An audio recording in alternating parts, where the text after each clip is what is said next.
Alform, bonjour, nous nous retrouvons dans cette nouvelle vidéo qui va vous présenter donc les concepts d'Azure RMS et d'Azure Information Protection. Donc nous allons voir une brève présentation et introduction du produit et puis nous rentrons dans les détails au fur et à mesure en fait des modules de la formation. Donc si vous êtes prêts, c'est parti.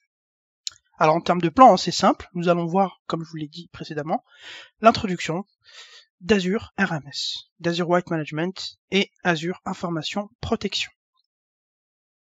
Alors tout d'abord, en termes d'introduction, vous savez que il y a énormément d'utilisateurs aujourd'hui dans un milieu professionnel qui utilisent encore en fait leurs documents professionnels d'entreprise avec leur compte par exemple Hotmail, Gmail, etc. pour se l'envoyer, etc. Donc en fait il y a énormément de gens encore qui stockent également leurs documents sur on va dire un compte cloud perso du style OneDrive, Google Drive, etc. Et vous avez également donc une autre stat qui est assez importante. D'après Microsoft, en fait, c'est plus de 58% des utilisateurs ont envoyé de manière accidentelle en fait des informations à une personne forcément qui n'était pas concernée. C'est-à-dire que je pense que ça nous a tous arrivé de faire un reply all dans un mail et de se dire ah mince, j'aurais pas dû, par exemple, de faire un reply all parce que je voulais pas que cette personne, par exemple, puisse lire le mail ou le contenu du mail, etc. Nous allons voir en fait qu'avec Azure White Management, Azure Information Protection, vous allez voir que ce produit-là va pallier justement à ces petites problématiques que vous avez en entreprise. Bien entendu, hormis le chiffrement des mails et des fichiers, etc. Surtout, ça va également, donc comme je vous l'ai dit, pouvoir résoudre ces problématiques, c'est-à-dire l'interdiction d'utilisation d'un compte perso en entreprise. Donc ça permet bien entendu de pas laisser donc sortir vos informations, sortir vos fichiers confidentiels, etc. Et surtout également pallier aux envois accidentels à des personnes qui ne sont pas censées donc recevoir, par exemple, un mail hyper important avec un gros contrat ou des choses comme ça. Donc nous allons voir bien entendu au fur et à mesure de la formation comment Azure RMS va vous aider au quotidien donc à sécuriser bien entendu les échanges de vos mails et fichiers en les chiffrant et surtout également de vous aider sur des cas pragmatiques comme on peut le voir ici, donc en termes d'utilisation de cloud perso et l'envoi accidentel de fichiers et de mails. Alors donc l'approche Microsoft, donc en fait avec ce produit, en 4 points tout simplement, protéger les données à l'intérieur comme à l'extérieur, c'est-à-dire que avec Azure RMS ou Information Protection, vos données, donc vos fichiers, vos mails sont protégés déjà, chiffrés à l'intérieur de votre système de formation et à l'extérieur. C'est-à-dire que à l'extérieur, déjà, ils vont être chiffrés et surtout pour pouvoir y accéder, il faut que l'utilisateur en question soit bien entendu donc enregistré dans votre système d'information pour pouvoir accéder à la formation, pour pouvoir consommer la formation. S'il n'est pas inscrit au niveau de votre identité Azure AD, on en reviendra plus tard, il ne pourra pas donc s'inscrire et consommer, il ne pourra pas donc ouvrir le document et consommer donc l'intégralité du document. Bien entendu, ce produit permet également de chiffrer tout type de fichiers, donc PDF, fichiers Office, doc, texte et également des images. Du business to business, c'est-à-dire qu'aujourd'hui, vous avez envie d'envoyer une pièce jointe super importante, donc un contrat avec un partenaire par exemple, et vous avez envie bien entendu de sécuriser le tout. Vous pouvez donc le chiffrer, mettre l'adresse du destinataire donc qui va recevoir le fichier et lui envoyer, c'est-à-dire que lui seul pourra le lire à travers le réseau.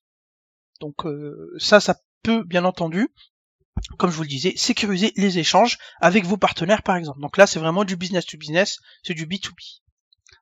Et en dernier point, le contrôle d'accès à la donnée. C'est-à-dire, comme je vous l'ai dit tout à l'heure, avant d'accéder à l'information, il va y avoir un contrôle d'accès, c'est-à-dire que pour pouvoir consommer une information chiffrée avec Azure White Management, Information Protection, l'utilisateur doit être renseigné au niveau de l'Azure Active Directory et surtout l'utilisateur doit avoir suffisamment de droits au niveau des templates Microsoft Azure pour pouvoir donc consommer ce document. On en reviendra plus tard au niveau des templates.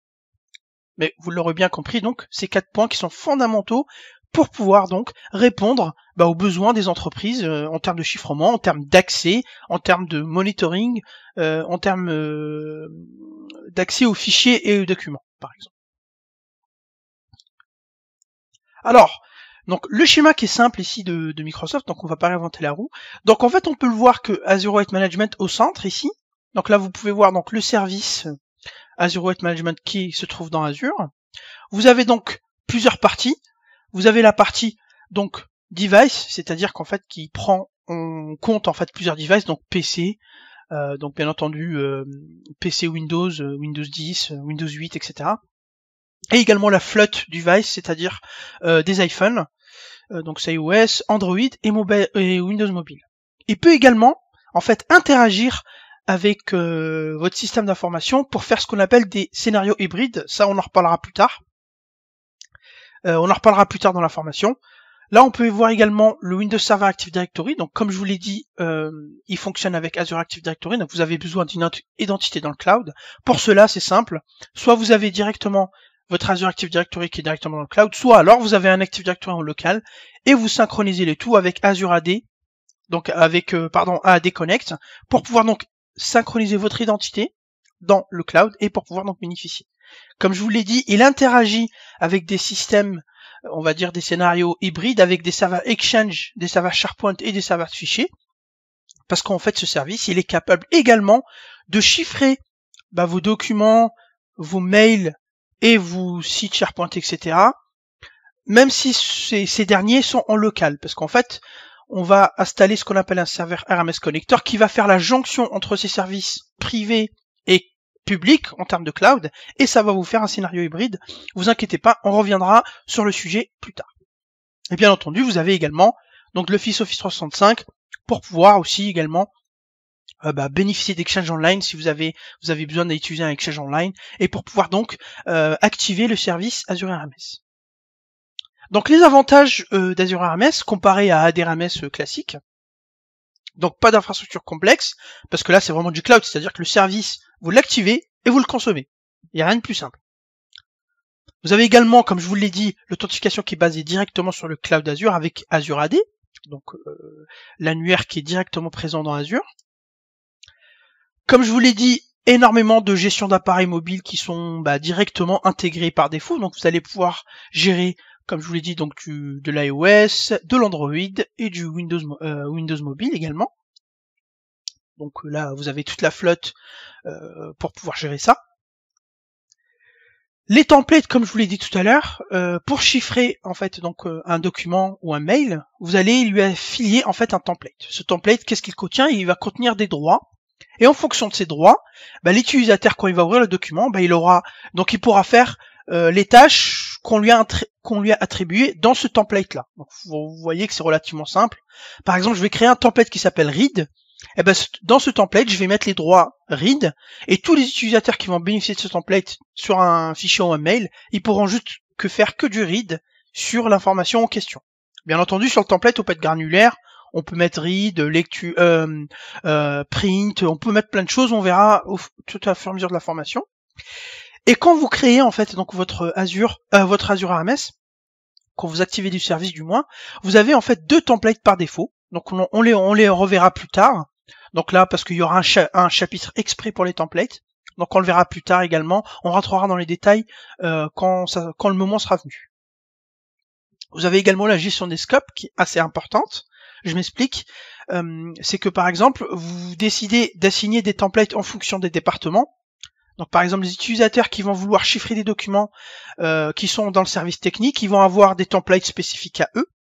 Et des utilisateurs qui veulent donc chiffrer des documents et des mails dans le service marketing auront des templates spécifiques à eux. C'est-à-dire que le jour où ils vont dérouler les templates dans leur application Office, en fait, ils ne verront pas la même chose parce que ils font pas partie du même service. Donc, nous avons fait ce qu'on appelle une gestion de scope. Donc, on le verra également dans la partie template plus en profondeur. Bien entendu, ce qui est important de la solution, c'est que vous allez pouvoir faire du monitoring, donc c'est-à-dire de savoir qui a accédé à quoi et quand et comment, et qui surtout pour pouvoir donc identifier. La révocation, donc là vous allez pouvoir révoquer les templates et les droits que vous avez donnés, et surtout la notification, c'est-à-dire que vous allez pouvoir être notifié en cas d'ouverture d'un document ou des choses comme ça. Donc là pareil, on le verra au fur et à mesure de la formation. Donc là vous voyez que les avantages quand même de ce produit sont assez complets pour pouvoir donc en fait avoir une infrastructure optimale pour pouvoir donc sécuriser les échanges de vos fichiers et vos mails au sein de votre système d'information. Alors le fonctionnement, c'est simple, là c'est pareil, donc là j'ai pris un schéma de Microsoft. Comme vous pouvez le voir, donc là c'est assez marrant, donc c'est la formule de Coca-Cola. Donc là vous avez un document, donc, comme on le voit ici à gauche, qui est non crypté, donc qui n'est pas chiffré, pardon.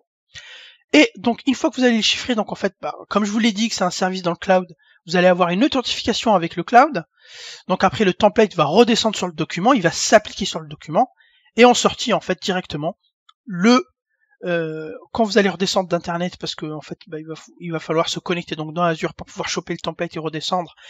Bien entendu, il y a également votre identité, votre utilisateur qui va également se connecter au niveau du service avec donc bien entendu Azure AD pour pouvoir bénéficier, pour savoir s'il a bien les droits d'assigner ce template.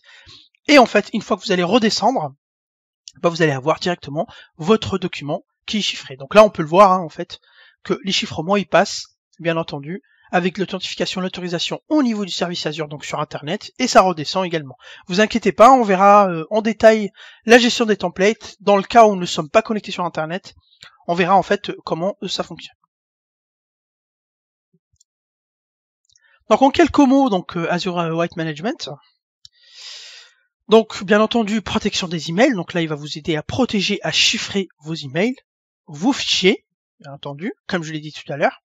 Il va également faire ce qu'on appelle de la protection de pièces jointes, c'est-à-dire que les fichiers qui sont dans vos mails, ils seront également protégés. Ça va de soi, mais c'est bien de le rappeler.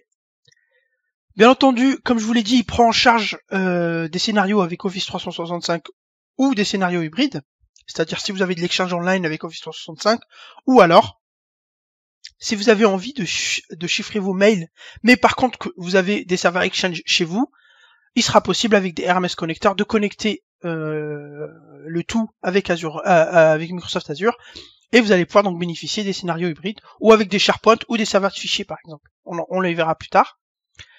La simplicité, comme je vous l'ai dit, parce que c'est ni plus ni moins qu'un service à activer, et une fois que vous l'avez activé, vous n'avez plus qu'à le consommer directement.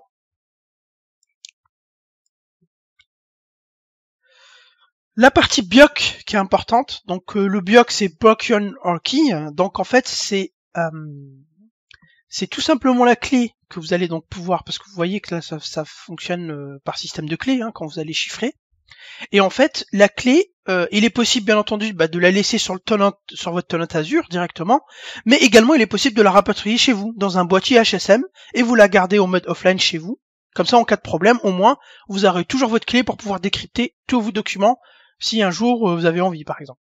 Voilà. Donc là pareil c'est très important.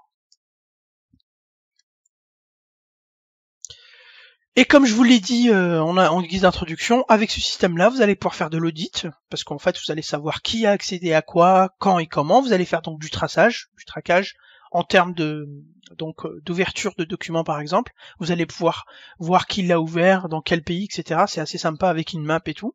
Donc ça c'est vraiment pour montrer, au management un peu comment ça fonctionne le truc. De l'authentification, parce que comme je vous l'ai dit, pour pouvoir donc bénéficier et pour pouvoir déchiffrer un fichier, un document, il va falloir être authentifié, donc bien sûr être autorisé dans Azure AD, avec les bons templates et les bons droits qui vont bien. Et vous avez également bien entendu l'aspect sécurité dont on parle depuis tout à l'heure, donc l'aspect sécurité qui va être donc le chiffrement des mails, des fichiers et des restrictions au niveau des templates, etc. Alors, Azure Information Protection, puisque là tout à l'heure je vous parlais de Azure RMS et Azure Information Protection. Faut savoir qu'en fait dans la petite histoire, c'est que Microsoft a racheté, en fait elle a fait Azure RMS, d'accord, donc parce que c'est ni plus ni moins un AD RMS mais dans le cloud. Et en fait du coup Microsoft a racheté une société qui s'appelle Secure Island, qui faisait de la data classification. Alors qu'est-ce que c'est de la data classification? C'est simple, en fait la data classification c'est un espèce de tag, en fait, des étiquettes que vous allez mettre sur vos documents, vos mails. Par exemple, un document financier, vous allez le taguer document financier. C'est pour pouvoir le retrouver plus facilement, etc. C'est juste pour le traitement de vos documents. C'est pour ça qu'on appelle de la data classification. Et donc Microsoft a racheté cette société et donc a appelé ce nouveau service qui se trouve sur le nouveau portail d'Azure, Azure Information Protection. Donc ce service-là, il vient en plus d'Azure RMS, Parce qu'Azure RMS, lui, il gère vraiment la gestion des templates et la gestion des droits, etc. Donc c'est vraiment le moteur RMS. Et vous avez le moteur par-dessus qui s'appelle Azure Information Protection, qui va vous permettre donc de faire de la data classification et de classifier les documents en fonction de leur nature. D'accord ? Donc là, par exemple, également, vous pouvez partir soit sur un choix automatique, donc la classification automatique, on le verra plus tard comment ça veut dire en fonction des règles, etc. Ou alors la classification manuelle, c'est-à-dire vous donnez la liberté aux utilisateurs de classifier les documents en fonction de leur origine, en fonction de l'origine du document.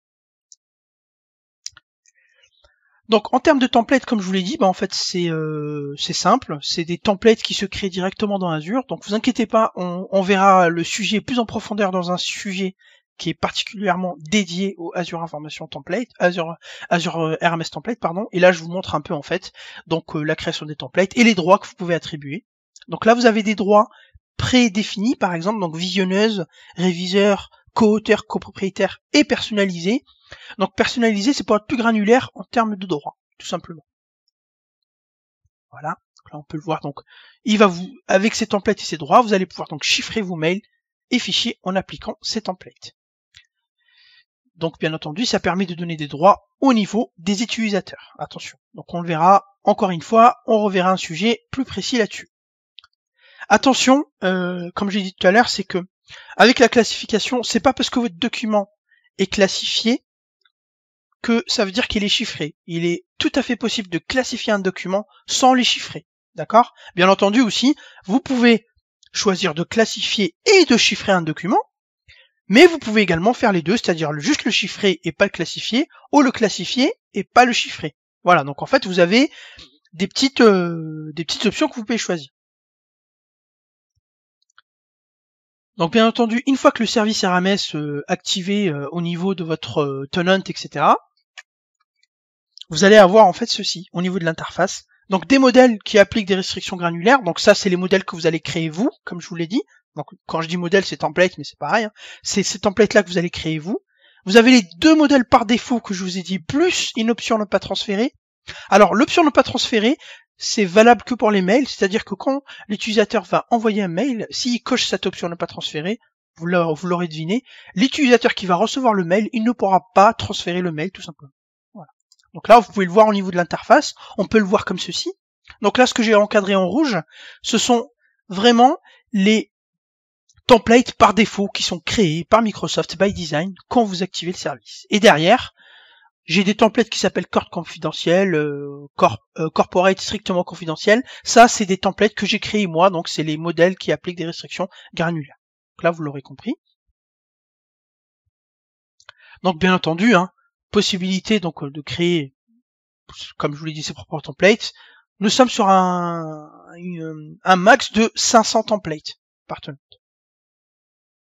Alors une fois que les templates sont créés, donc là par exemple, là nous sommes à la finalité, donc là je vous montre la finalité, vous inquiétez pas, on reviendra sur tout ça pour vous montrer comment arriver à ce résultat. Mais en fait, une fois que tout est activé et tout fonctionne, l'utilisateur quand il va envoyer un mail, il va recevoir ceci.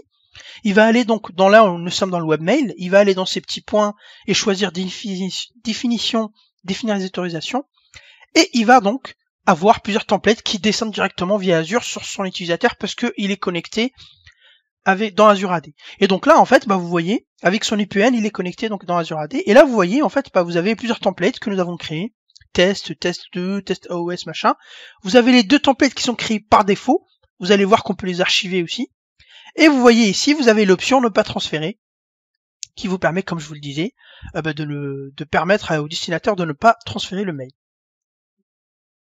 Sur Outlook, c'est pareil, on peut avoir la même chose également, comme ceci. Donc là, utilisation Outlook classique ou webmail. Voilà, donc je vous remercie d'avoir suivi cette vidéo d'introduction donc au niveau d'Azure RMS et d'Azure Information Protection. J'espère que vous voyez maintenant bien toutes les briques que nous allons aborder, parce que ça va être une formation très complète et donc là et surtout un peu compliquée, donc il faudra bien suivre le déroulement de la formation. Et je vous dis donc à très bientôt pour d'autres vidéos. Merci.